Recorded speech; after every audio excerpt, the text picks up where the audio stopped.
Bem, pessoal, então vamos dar continuidade aí à resolução das questões. Então vamos para a 11ª, que ainda retoma o texto anterior, não é? Que fala dos verbos que indicam possibilidade. A afirmação 1 e a afirmação 2, lá que ele, né, ele dá o texto para resolver as questões 10 e 11. Então a questão número 11, ele vai falar justamente sobre o verbo haver. Ele diz no trecho 2, respeitando as convenções da norma culta, ou seja, da escrita, a forma verbal a, o verbo haver, pode ser substituída por, aí, na norma culta, o verbo haver não pode ser substituído pelo verbo ter. Aí você já eliminava a e a B. Aí ficaríamos entre a C e a D. Ó. Existe e existem. Qual das duas, Jonas? Aí vem a concordância. O que é que está existindo? Mais de 500 mil mandados. Então o sujeito é plural, então não existe. É existem. Portanto, letra D é a nossa alternativa boa na questão número 11. Então, lembrar, o verbo haver, no sentido de existir, ele fica no singular, sempre.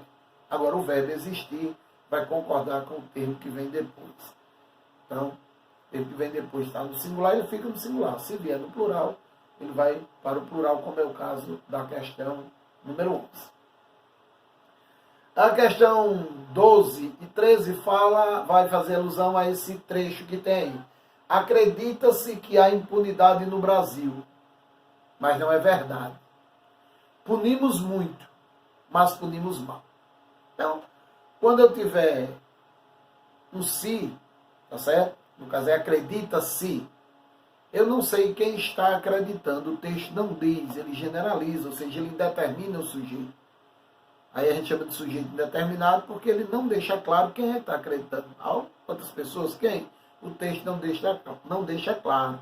Então, acredita-se que há impunidade no Brasil. Então, o sujeito desse primeiro verbo, ele está indeterminado. Você não sabe quem é, o texto não diz quem é. Já no segundo, quando eles punimos, aí está subentendido nós punimos. É o que nós chamamos de sujeito elíptico, sujeito desinencial. Terminou lá, está lá a desinência do verbo. E que antigamente se chama sujeito oculto. Tá certo? Cheguei cedo. Quem? Eu. Mas o pronome não apareceu. Mas você sabe por causa da terminação do verbo. Se eu cheguei, sou eu. Então, se punimos, somos nós. Então, a gente chama de sujeito desinencial, sujeito elíptico, a nomenclatura mais moderna, e a mais antiga vai chamar de sujeito oculto. Então, o sujeito do primeiro verbo é indeterminado, você não sabe quem é. E o sujeito do segundo verbo, ele está implícito, oculto, na desinência verbal. Tranquilo? Aí vem as questões. Sobre a organização sintática do período destacado, é correto afirmar que. Aí você tem acredita-se que. Então, o primeiro verbo, ele faz parte do período composto, então é uma oração principal. Se há uma oração principal, obviamente vai haver uma oração subordinada. Então, a oração que há impunidade no Brasil é uma oração subordinada a acredita-se. Acredita-se nisso. Então, a primeira é principal, a segunda é subordinada. Aí vem a vírgula. Mas, esse mas é uma conjunção coordenativa. Né? Então, se é uma conjunção coordenativa, vai introduzir uma oração coordenada. Então, a primeira oração é principal. A segunda oração é subordinada à primeira. E a terceira, mas não é verdade, é uma oração coordenada. Então, nesse primeiro período, nós temos 3 orações. Aí, em seguida, vem punimos, 4. Mas punimos mal, 5. Eu tenho 5 verbos, logo eu tenho 5 orações. Diante dessa informação, quando você vai para as alternativas, você elimina a letra A e B, que diz entre as 4 orações. Não são 4, são 5. Então ficaremos entre a C e a D. E a resposta é correta. Dentro dessa explicação, passa a ser a letra C. Entre as 5 orações, a primeira é principal, acredita-se. A segunda é subordinada à primeira, acredita-se que a impunidade no Brasil. E a terceira, introduzida pelo MAS, é coordenada. Então, a alternativa boa, aí na 12ª questão, é a letra C. Tá certo? A 12ª questão. A 13ª, né? Ele vai dizer respectivamente. Cuidado com essa palavra, ou com essas palavras, né? Digamos assim, respectivamente, exceto, menos. O que quer dizer respectivamente? Pela ordem. Tá certo? Então, pela ordem, primeira, segunda, na sequência. Então, ele diz, respectivamente, os sujeitos das formas verbais. Acredita-se, então esse é o primeiro que ele quer saber, sujeito indeterminado. E punimos, o segundo, sujeito elíptico, oculto ou desnencial. Tá certo? Então, na sequência, respectivamente, a alternativa boa é a letra B de bola. Acredita-se, o sujeito é indeterminado, você não sabe quem é. E punimos, você sabe, nós. O nós não apareceu, está subentendido. Aí tem uma figura de linguagem chamada de elipse. E a gente vai chamar esse sujeito, vai classificar esse sujeito no sujeito elíptico. Tranquilo? A 14ª questão aí já vai falar do texto 2. O que é o texto 2? Uma charge. Então lá os dois garotos falando, conversando, né? Estão dizendo que a maioridade penal vai baixar para os 16 anos. Então eu disse, não tem problema, a gente nunca chega lá mesmo. Então, aí é uma crítica, né, a essa questão da criminalidade infantil, que os jovens, principalmente os pobres, né, que chega ali e mostra a realidade da classe mais sofrida economicamente. Então, os jovens mais pobres das comunidades, eles morrem mais cedo. Né? A taxa de criminalidade é maior, a taxa de mortalidade é maior. Né? Então, é uma crítica a essa questão aí. A principal intenção comunicativa do texto 2 é, então, como é uma charge, nós já sabemos, apareceu charge, Jonas, qual é a resposta? Criticar. Então, a alternativa boa, na 14ª, é a letra B. Criticar. A principal intenção comunicativa é uma crítica a essa questão da violência. Beleza? Essa leitura dos elementos verbais e não verbais do texto 2 permite afirmar que, quando ele diz os não verbais, são as imagens. Os dois garotos, um galego, um moreno, aparentemente, sem camisa, descalço, quando de fundo, um morro, as casas, então, pessoas humildes, pobres, né, provavelmente moram em favelas, em comunidades, né, no morro. Aí eles permitem afirmar que aí a alternativa boa vai ser a letra C. Preste atenção que ficou A, C, B, D, não é? Então, A, C, B, D. Que era para decidir A, B, C, D. Então, na hora da diagramação aí, deu esse problemazinho. Então, a alternativa boa é a letra C, que está aí embaixo da A. Diz assim, os adolescentes pobres morrem muito cedo, porque não chegam aos 16 anos. Tá certo? Então, quando eu disse, não é problema, a gente nunca chega lá mesmo. Quer dizer, não chegar aos 16 anos é realmente um absurdo para os nossos jovens, né? Principalmente os que são mais pobres, os adolescentes mais pobres. Então, a questão número 15, letra C. A questão 16 fala sobre os advérbios. Eles, no texto 2, os elementos linguísticos. Veja que ele não diz a classe, né? Elemento linguístico. Não, os advérbios. Nunca e lá, respectivamente, então na ordem, sentido de negação e tempo, pessoal. Muito cuidado, né? Porque você tem a letra A, aí depois tem C, depois B e depois D. Então, o que é que tem aí na letra B? Negação e lugar. E às vezes o cara diz, a gente nunca chega lá, aí acha que é um lugar. Não.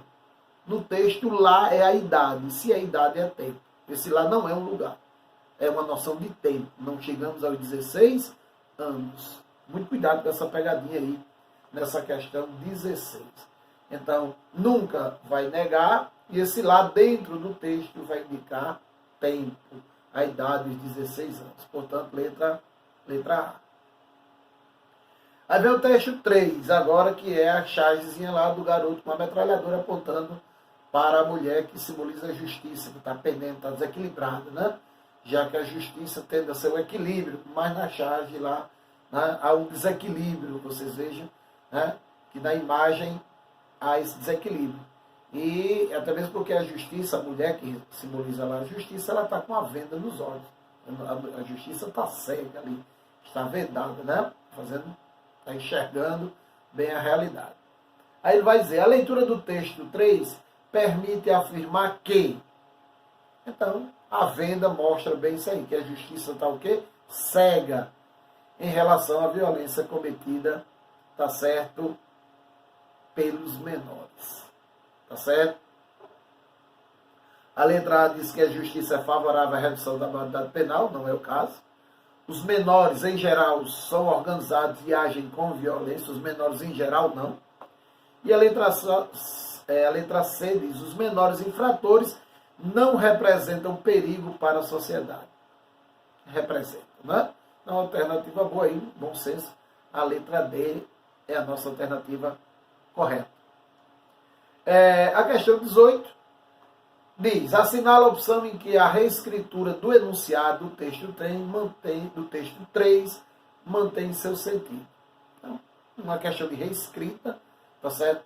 Uma questão de parafrasear, dizer a mesma coisa de maneira diferente. Então lá ele usa um se. Esse se é condicional. Então eu troco um se pelo um caso, que dá o mesmo sentido. E aí a letra B de bola é a nossa alternativa boa. Caso a maioridade penal seja reduzida, a justiça morrerá. Então aí vem a alternativa boa, que mantém o mesmo sentido. Diz a mesma coisa de maneira diferente. A gente chama isso de parafrasear. Então, a 18, letra B de bola. A questão 19, ele fala dos 3 textos. Os textos 1, 2 e 3 apresentam em comum um assunto. Eles falam do mesmo assunto. Ou seja, eles apresentam o mesmo recorte temático. Isso vai dar a letra C. Tá? Agora preste atenção de novo na diagramação. Aí tem A, C, B, D. Tá certo? Então, a letra A, o gênero textual, são gêneros diferentes. Não é uma pesquisa. Os outros 2 são charges. Né? Não tem o registro informal. Eles têm o registro, o primeiro é o registro formal. O segundo, né, que entra o registro informal. E a linguagem não verbal, tá certo? O texto 2 e o texto 3 apresentam a linguagem não verbal, mas o texto 1 é todo na linguagem verbal. Então, nenhuma das 3 satisfaz o enunciado. Então, o recorte temático é a resposta correta na questão 19. E a 20ª e última, quanto ao gênero textual, tá certo? Então, tipologia textual é uma coisa, é limitada, né? Descrição, narração, dissertação, injunção e dialogar, os tipos de texto. Agora, os gêneros, eles são infinitos. Então, primeiro gênero, qual é o primeiro texto? É o quê? Uma pesquisa. É um texto expositivo. Aí, ele diz que o texto é uma reportagem. Não, não é uma reportagem. Certo? Então, é uma exposição de uma pesquisa. Portanto, que a resposta lá na primeira questão é: ele usa da exposição para quê? Para argumentar. Então, é um texto expositivo, argumentativo, e não uma reportagem. A B diz que o texto 1 é um editorial, já dissemos que não é. É uma exposição argumentativa. O texto 2 é uma tirinha, não é uma tirinha. É uma charge. Quadro 1, com a tirinha você tem uma historinha, tem 2 ou mais quadrinhos. Restou a letra D, né? O texto 3 é uma charge. Essa é a nossa alternativa correta. Tranquilo, pessoal? Então aí, nas questões, o gabarito de vocês, e qualquer dúvida, nós estamos à disposição. Vocês mandam no WhatsApp que a gente termina, tira as dúvidas. Ok? Então, até a nossa próxima videoaula.